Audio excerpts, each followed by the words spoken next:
और अब वक्त हो गया है स्पेशल सेगमेंट का। क्या आफताब ने जन्नत की हूर मिलने के लालच में श्रद्धा का कत्ल किया था?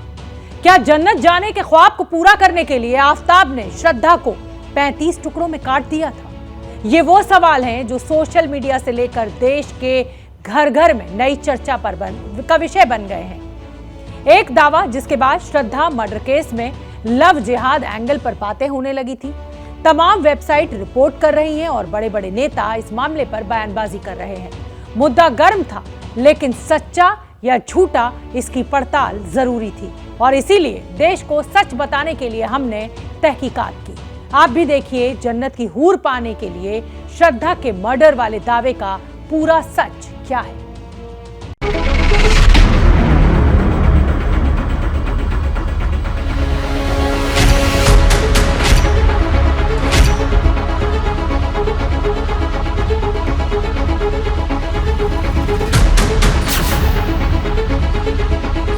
लव जिहाद का जो एक जहर फैल रहा है हमारे समाज में, तो लव जिहाद हमारे लिए एक देश के लिए एक कलंक है।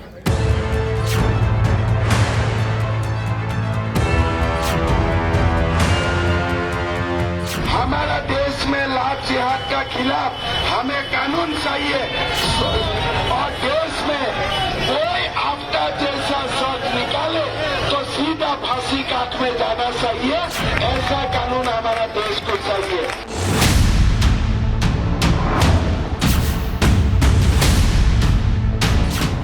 ये एक व्यक्ति नहीं है आफताब, मानसिकता है। बेटियों के खिलाफ हो रहे एक जिहाद की मानसिकता है।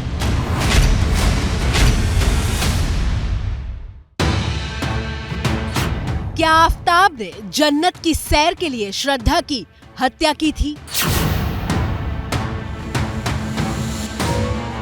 क्या आफताब ने जन्नत की हूर पाने के लिए श्रद्धा को बेरहमी से मार दिया? क्या आफताब के सिर पर कट्टरता का नशा सवार था जो श्रद्धा की मौत की वजह बना?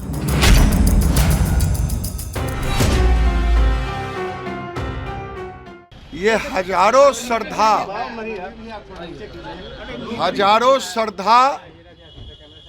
की शहादत हो चुकी है, लाखों श्रद्धा की शहादत हो चुकी है भारत के अंदर।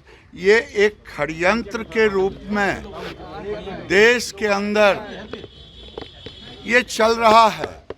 भारत में गैर मुस्लिम लड़कियों को, हिंदू की लड़कियों को अपने फांस में जब लाना, चाहे प्यार मोहब्बत, चाहे वेशभूषा बदल करके, और फिर अगर धर्म नहीं स्वीकारा तो उसकी यही हालत होती है जो श्रद्धा की हालत हुई है।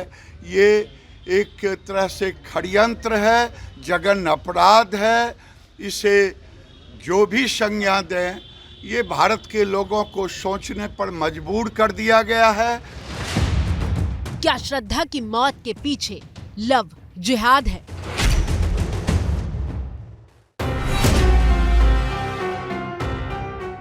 ऐसे तमाम सवाल सोशल मीडिया से लेकर हिंदुस्तान के कोने कोने में तैरने लगे हैं।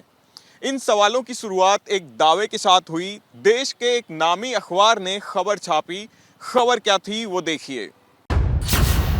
फांसी भी मिली तो अफसोस नहीं, जन्नत में मिलेगी हूर। आफताब ने दिया चौंकाने वाला बयान। इस खबर में दावा किया गया कि आफताब साजिश के तहत हिंदू लड़कियों को जाल में फंसा रहा था और वो श्रद्धा के अलावा दूसरी हिंदू लड़कियों के संपर्क में था। दरअसल अखबार ने ये दावा पॉलीग्राफ टेस्ट का नाम लेकर किया था और फिर ये दावा सिर्फ एक अखबार तक सिमटा नहीं रहा। एक के बाद एक कुछ चैनलों की वेबसाइट से लेकर नेता तक बयान देने लगे। बीजेपी नेता कपिल मिश्रा ने अखबार की खबर को कोट करते हुए ट्वीट किया, आफताब ने पॉलीग्राफ टेस्ट में कहा कि श्रद्धा की हत्या करने के कारण उसे जन्नत मिलेगी। इसका मतलब साफ है कि श्रद्धा की हत्या एक जिहादी आतंकी घटना है। एबीपी न्यूज संवाददाता ज्ञानेंद्र तिवारी ने एबीपी न्यूज के शो ऑटो राजा में कपिल मिश्रा से जब श्रद्धा मर्डर पर सवाल किया तो भी कपिल मिश्रा ने हत्या के पीछे जिहादी मानसिकता को जिम्मेदार ठहराया था।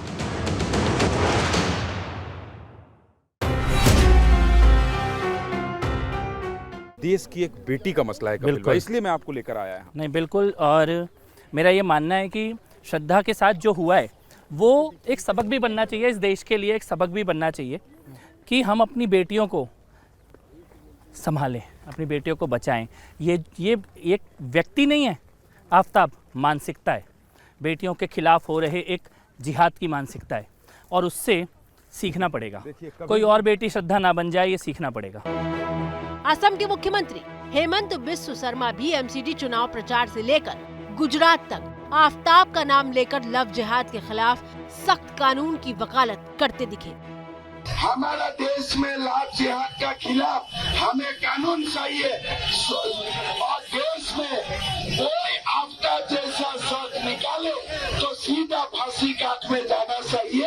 ऐसा कानून हमारा देश को चाहिए। लव जिहाद कोई शब्द नहीं है। मैं असम में रहता हूँ, लोग बंगाल में रहता है, लोग यूपी में रहता है। लव जिहाद एक हकीकत है, उसको कोई सब का साथ तुलना मत कीजिए। आज भी मैंने सुबह सुबह आया, बिहार से एक वीडियो देख के आया, तो लव जिहाद इज ए इशू और आप उसको कोई सब का साथ तुलना मत कीजिए। बहुत बड़ा मुद्दा है, देश का बेटी का मुद्दा है। सांसद साक्षी महाराज ने भी श्रद्धा मर्डर केस के बाद हिंदू बेटियों को सावधान रहने की हिदायत दी थी। घटना दिल्ली में हुई 35 टुकड़े और जो घटना लखनऊ में हुई, लोगों में इतना आक्रोश है कि वो संभलने में नहीं आ रहा। लड़कियों से, बहनों से, बेटियों से आग्रह करूंगा कि इनसे सीख लें और सावधानी बरतने का प्रयास करें। हिंदू धर्म वो धर्म है जहां 7 जन्म के रिश्ते जुड़ते हैं, लेकिन ये एक ऐसा प्रेम कोई फेंक देता है, कोई 35 टुकड़े कर देता है, कोई 36 टुकड़े की बात करता है। लेकिन यहाँ सवाल ये है कि क्या वाकई श्रद्धा की मौत के पीछे लव जिहाद वाला एंगल है? क्या आफ्ताब ने पॉलीग्राफ टेस्ट में वाकई जन्नत की हूर के मर्डर की बात कबूली थी? आफ्ताब की कट्टर मानसिकता वाले दावे का सच क्या है? इन तमाम सवालों की जवाब के लिए हमने पड़ताल शुरू की। एबीपी न्यूज के 3 अलग अलग रिपोर्टरों ने दावे की पड़ताल के लिए दिल्ली पुलिस से लेकर रोहिणी में FSL यानी फॉरेंसिक साइंस लेबोरेटरी में संपर्क किया। FSL से संपर्क इसलिए क्योंकि जन्नत की हूर वाला दावा पॉलीग्राफ टेस्ट को लेकर किया जा रहा है और रोहिणी की FSL लैब में ही आफ्ताब का पॉलीग्राफ टेस्ट हुआ है। 5 दिन तक पॉलीग्राफ टेस्ट चला और इन 5 दिनों में कुल 30 घंटों तक आफ्ताब से सवाल जवाब हुए। हम आपको आफ्ताब से पॉलीग्राफ टेस्ट में पूछे गए कुछ सवाल जवाब दिखाने जा रहे हैं। आफ्ताब से सवाल हुआ, क्या आपने श्रद्धा की हत्या की? आफ्ताब ने जवाब दिया, हाँ। पॉलीग्राफ टेस्ट में आफ्ताब से दूसरा सवाल हुआ कि क्या 18 मई को श्रद्धा की हत्या की? आफ्ताब ने जवाब दिया, हाँ। तीसरा सवाल पूछा गया कि क्या तुमने बॉडी पार्ट्स को जंगल में फेंका? आफ्ताब ने जवाब दिया, हाँ। चौथा सवाल था कि क्या तुमने पहले से ही श्रद्धा को मारने की प्लानिंग की थी? इस बार भी आफ्ताब का जवाब था, हाँ।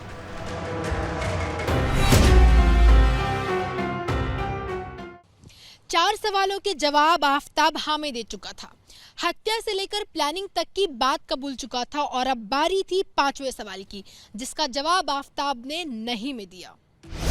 आफ्ताब से 5वां सवाल हुआ कि क्या तुम्हें श्रद्धा की हत्या का अफसोस है? आफ्ताब ने जवाब दिया, नहीं। आफ्ताब से 6ठा सवाल हुआ, क्या तुम श्रद्धा की हत्या करने के मकसद से उसे दिल्ली लाए थे? उसने जवाब दिया, हाँ। 7वां सवाल आफ्ताब के परिवार से जुड़ा था। सवाल पूछा गया कि क्या तुम्हारे परिवार को पता था कि तुमने श्रद्धा की हत्या कर दी है? आफ्ताब ने जवाब दिया, नहीं। हमारे पास आफ्ताब के पॉलीग्राफ टेस्ट के दौरान पूछे गए 7 सवालों की लिस्ट मौजूद थी और इन 7 सवालों में जन्नत की हूर वाला न तो सवाल था और न ही कोई जवाब। दरअसल 5 दिन तक चले पॉलीग्राफ टेस्ट में आफताब से कुल 250 सवाल पूछे गए थे, इसलिए मुमकिन था कि आफताब ने किसी और सवाल के जवाब में हामी भरी हो। इसलिए आफताब ने जन्नत की हूर पाने के लिए श्रद्धा का मर्डर किया या नहीं, इस दावे की तहकीकात करने के लिए एबीपी न्यूज संवाददाता वरुण जैन ने दिल्ली पुलिस के सूत्रों से बात की। सुनिए दिल्ली पुलिस के सूत्रों से हमें क्या जानकारी मिली।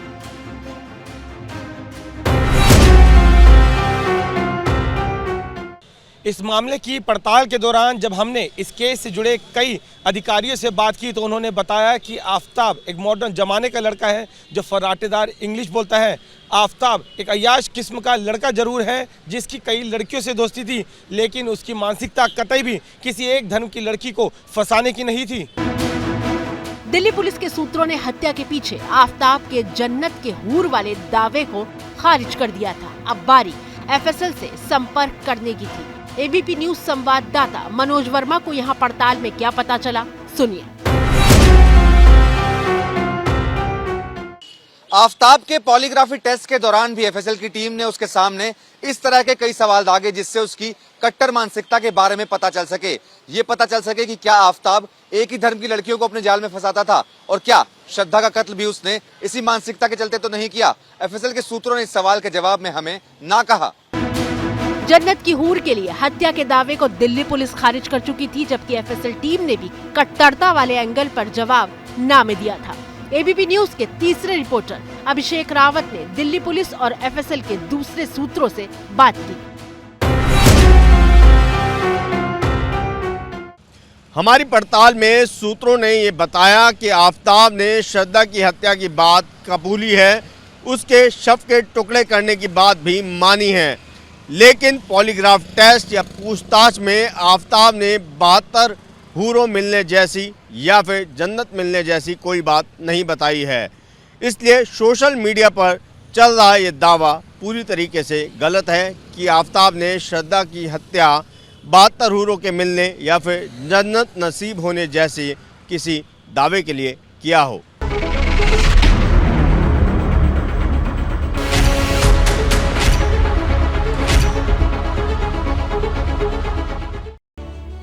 ये दावा तो झूठा साबित हुआ, लेकिन श्रद्धा की हत्या की हकीकत के सारे पन्ने खुलने अभी बाकी हैं। आफताब का पॉलीग्राफ टेस्ट पूरा हो चुका है, लेकिन अब बारी नार्को टेस्ट की है। नार्को टेस्ट के लिए कल की तारीख मुकर्रर है 1 दिसंबर, यानी कल आफताब से वो सवाल पूछे जाएंगे जिन पर पॉलीग्राफ टेस्ट में उसने चुप्पी साधे रखी। जिन सवालों को अपनी चुप्पी से चकमा देकर आफताब बचने की कोशिश कर रहा था, अब नार्को में उसे अपना मुंह खोलना पड़ेगा और पूरा सच बताना पड़ेगा। तो भारत की बात में फिलहाल मेरे साथ इतना ही, फिर होगी आपसे मुलाकात। जैसे ही घड़ी का काटा दोपहर 2:30 पे आए, बबीता जी का दिल सास बहू साजिश के लिए मचल जाए। और ये है इनकी बहू, पूरे दिन ऑफिस की टेंशन हो जाए गॉन जब ये करें अपना फेवरेट शो फ्री टाइम पे ऑन। इनकी तरह आप भी देखिए अपना फेवरेट शो अपने टाइम पर और डाउनलोड कीजिए एबीपी लाइव ऐप अपने स्मार्ट टीवी पर।